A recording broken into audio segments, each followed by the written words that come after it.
Bugungi kunda internetda testosteronni ko'taraman, testosteronni tushiraman, men o'rgataman degan ma'lumotlar tiqilib yotibdi. Hattoki tibbiyotga uzoqdan yaqindan aloqasi bo'lmagan kishilar ham chiqib olib turib, kerak bo'lsa doktorlarga ham aql o'rgatib yotishibdi. Shifokor mutaxassislar ham, androloglar ham testosteronni ko'tarish, lekin ko'tarilgan testosteronni yuqori saviyada ushlab turish yo'llarini o'rgatmayapti. Testosteronni ko'tarish o'zi aslida mana butun androloglar biladi. Gel surkash mumkin, ukol qilish mumkin, burunga sprey sepish mumkin. 2 kunda ko'tarasiz. Kerak bo'lsa o'sha 1000 nanogrammga 1000 nanogramga chiqarish mumkin. Lekin bu chiqarilgan testosteronni yarim parchalanish davri o'tib ketdi. Endi testosteron kamayishni boshladi. Buni qanaqa qilib ushlab turamiz? Shu masala haqida hech kim gapirmagan. Hozir video davomida men sizlarga buni to'liq gapirib berishga harakat qilaman. Testosteron haqida gapirmoqchi bo'lgan odam o'zi oldin butun dunyo standartini bilishi kerak. 50 yoshgacha bo'lgan erkaklarda testosteron 616 nanogram millilitrda yurish kerak. Bu butun dunyo standarti. Lekin qaysidir laboratoriyaga borsangiz nanogram millilitr beradi, qaysidir laboratoriya nanomolda beradi. Uni bemorlarni ham miyasi chalg'ib ketadi va baland ko'p deb turib savol beraveradi. Shuning uchun oldin standartni bilib olishimiz kerak. Undan tashqari laboratoriyaga bordingiz. Bugun ham bittasi Telegramda rast so'rayapti-da, aka menda shunaqangi chiqdi. Buni chiqishi sababi nimaligini bilish uchun faqatgina testosteronni o'zini topshirish kerakli bo'lmaydi, yetarli bo'lmaydi bemorlarda. Testosteronning yonida FSGni, L-gini, erkin testosteronni, estradiolni, SHBG degan gormonlarni topshirishimiz kerak. Bularni o'zaro muvozanat bog'liqligini bilgan holatda keyin biz aytishimiz mumkin, ha, sani testosteroning baland, ha, sani testosteroning past. Endi aytmoqchi bo'lganimizki, testosteron past deb qachon hisoblaymiz? Testosteron qachonki 300 nanogram millilitrdan kamayib ketsa, keyin testosteron kam deb hisoblaymiz. Endi gelni surkadingiz. Gelda yarim parchalanish davri 12 soat. Har 24 soatda siz gel qo'yishingiz kerak degani. Ukoli bor, testosteron elantatlikda qilasiz, 7 kundan keyin yana bitta qilishingiz kerak, 21 kundan keyin yana bitta qilishingiz kerak. Testosteron 10 dekanat bor. Uni qilasiz, 3 oyda bir marta qilasiz. Ya'ni har yarim parchalanish davrini bilish kerak. Buni tushib ketmasdan ushlab turish uchun yana hada doim testosteron olib yurib bo'lmaydi. Testosteron olib yursa moyaklar kichkina bo'lib ketadi. Moyaklar kichkina bo'lgandan keyin sizga qaytib testosteron ishlab chiqarib bermay qo'yadi. Endi shuning uchun siz testosteron kerak bo'ldi, testosteronni oldingiz. Endi bundan buyog'iga men aytgan ishlarni qiling, testosteroningiz doim tepada turadi. Buni birinchi o'rinda turadigan bu sport. Sportda birinchi boshlashingiz kerak bo'lgani kardio mashqi bilan boshlashingiz kerak. Bu yoshingizga qarab turib yarim soatdan kam bo'lmaslik kerak va yuqori tempda bo'lish kerak. Agarda yugurish yo'lakchasini, begovoy daroshkani ko'tarish kerak bo'lsa, 3-5 balandlikka ko'tarib qo'yishingiz kerak va yuqori tempda ko'tarib borib, ter hosil bo'lgungacha yugurish kerak. Ya'ni 20 minutdan umuman kam bo'lmaslik kerak.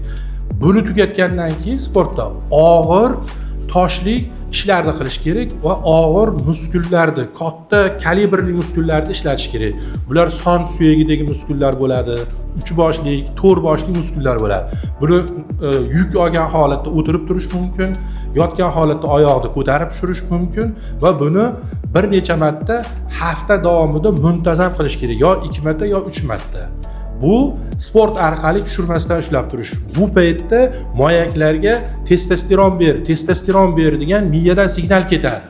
Siz haliga bergan ukolingizni ko'tardingiz, lekin miyangizdan siz moyakka testosteron talab qilgan signal jo'natmayapsiz. Xohlagan boshqa ishingizni qilib yuribsiz yoki haliga aytganimizdek shirinliklar yeyapsiz yoki soya mahsulotlari, pivolar ichyapsiz. Ular testosteronni borgan sari tushirib boraveradi.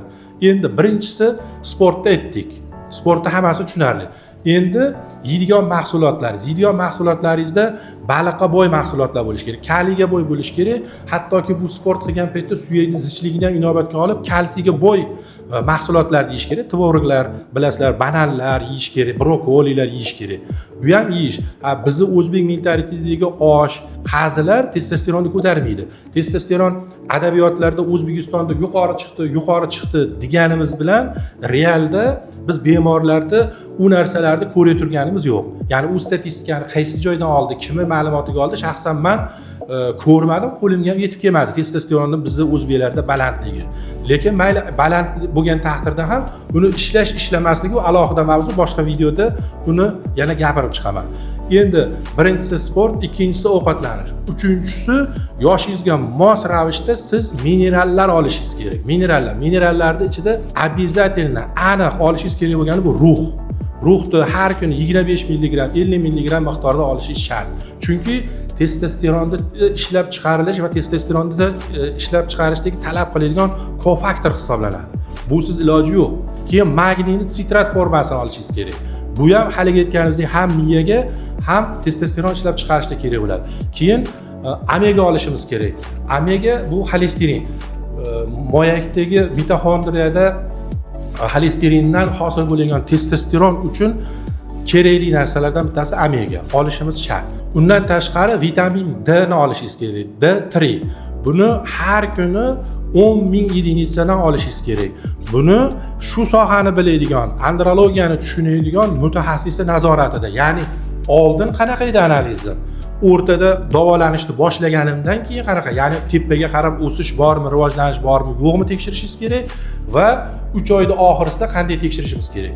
Bir umr bu preparatlarni olib bo'lmaganligi uchun arada 2 oylik, 3 oylik tanaffuslar bilan 1 yilda sikl hisoblasak 2 sikl, 3 sikl shaklida olib borib testosteronni yuqori darajada ushlab turishingiz mumkin va bu testosteronni yuqori ishlab turishingiz sizni aqliy jihatdan ortda qolmasligingiz, qarilikdagi marazlik deydi, shuni kelib chiqmasligi, Altsgeymer kasaliga chalinmaslik va turli joylarda qon quyilishi, falajliklarni oldini oladi. Hattoki gapirib turgan paytingizda nutqingizni, so'zlarni bir-biriga bog'lashingizda ham eng ahamiyatga ega bo'lgan holatlardan biri hisoblanadi. Agar videomni oxirgacha ko'rgan bo'lsangiz, like va podpiska bosib qo'yishni unutmang. Sizlar bilan urolog, androlog Zarif Jonmurodov. Sog' bo'linglar.